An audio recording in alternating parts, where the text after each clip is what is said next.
This is Kate Equinozzi. She is a junior at Geneva High School. And she helped organize the student walkout that took place on March 14th. So welcome, Kate. Hello. I'm honored to speak at this, and thank you for all coming out. It is a little chilly today. So, as she said, I am Kate Equinozzi.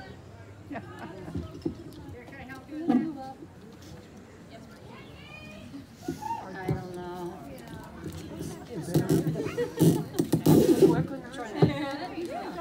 Okay. So, as she said, I am Kate Equinozzi, and I am a junior at Geneva High School. So this past week, we had 2 assemblies that were held for the 2 lower classes and the 2 upper classes of our school. It was a meeting to discuss our new emergency procedures. The administration has redone our old model because it was inadequate for the threats our school now faces.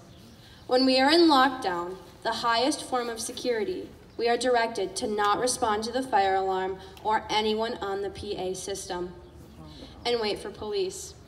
One thing our SRO officer told us was that when a shooter enters the school, they are looking for targets. So the best mode of action is to stay out of sight from the window in the door. We were told under no circumstances on any given day to let someone into the building. They will be entered in by an adult.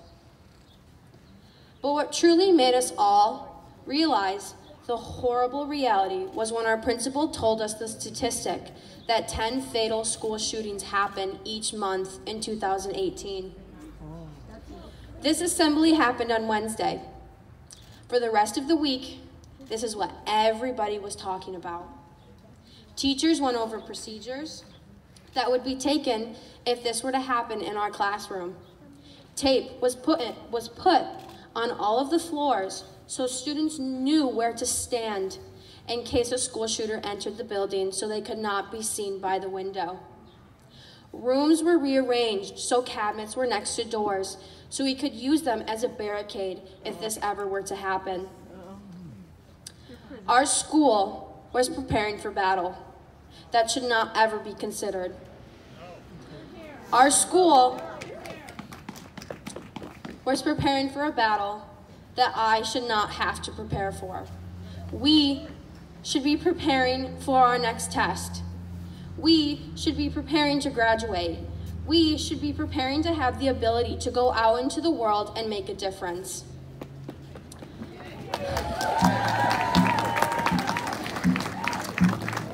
But we as students are spending our time preparing for battle because shooting after shooting, nothing is changing. And with that statistic, no school is safe. We need to understand that we are now requiring to have stricter gun laws because there are people not mentally stable enough to have a gun. Dan Gross said, "We are not trying to take certain guns away from all people, but all guns away from certain people." Because frankly, they're not fit to own a gun. Background checks, annual registration renewal, research on gun violence because we don't know anything about it and why people would walk into a school and spread bullets. Anything, because school shootings are becoming the new normal and they should not be. After the terrible shooting in Parkland, I joined up with a fellow student and friend, Morgan Wright, to begin to plan for the nationwide walkout on March 14th. We had a sign up online for students through social media, and we had about 100 signups. So we were expecting 100 people to show up, and boy, were we wrong. Hundreds of students followed us down the hallway, and in complete silence. We were practicing our First Amendment right without a word. And the only noise that could be heard were from teachers crying. And they came up to me afterward and said, "Oh, I've worked here for 10, 20, 30, 40 years, and I have never heard at an assembly the ability to hear a pin drop." Each student had a chance to sign a poster and write on a sticky note. The one that stuck out the most to me was, "We are giving a voice to those who have no voice left." For us students, it's hard for us to be quiet at assemblies. It's one of our flaws.